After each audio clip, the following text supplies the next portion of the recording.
Elle a mis de l'eau dans son vin, au propre comme au figuré. En effet, un an après sa petite sœur, la GSX-R 750, la grosse Suze adopte un moteur à refroidissement liquide et perd en caractère ce qu'elle gagne en agrément de conduite. Certes, elle reste la plus grosse cylindrée sportive du marché, mais son monumental moteur, prévu pour délivrer 155 chevaux, a désormais plus de mal à s'exprimer à cause du bridage à 100 chevaux.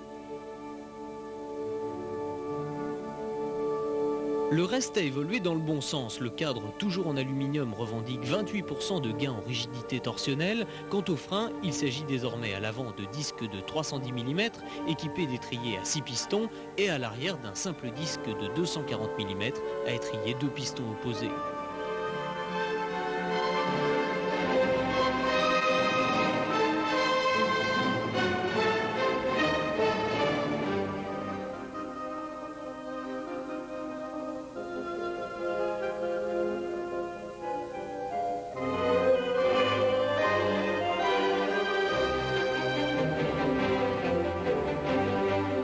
Longtemps reine de sa catégorie et ayant même trusté la place de moto la plus vendue en France, la GSX-R 1100 gardera-t-elle sa place?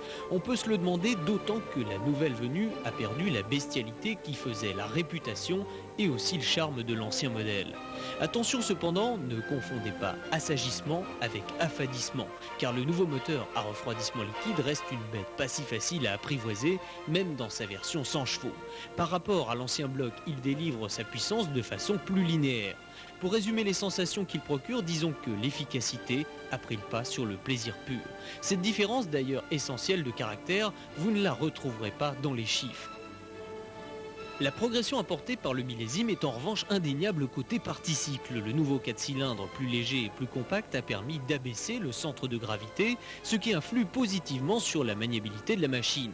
Malgré ses 231 kg à sec, la GSX-R 1193 est bien plus à l'aise dans les petits coins que sa devancière. Elle est également plus stable et surtout bien plus confortable qu'auparavant.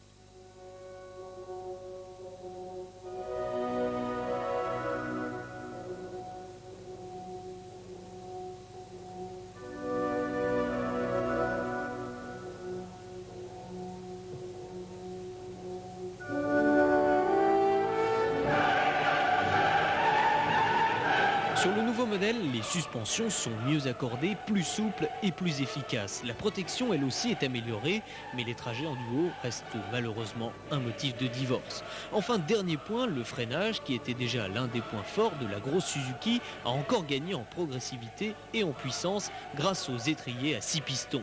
Il faut dire qu'il fallait bien cela pour arrêter la version libre qui, forte de ses 155 chevaux, frôle les 300 km/h.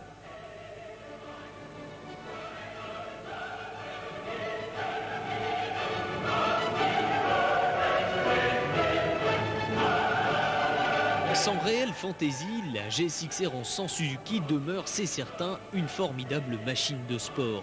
Plus efficace et plus confortable, c'est devenu une vraie machine à rouler vite et loin. Reste à savoir si c'est réellement ce que recherchent les clients des gros cubes sportifs, même si à 59 428 francs, la GSX-R 1100 reste la moins chère de sa catégorie.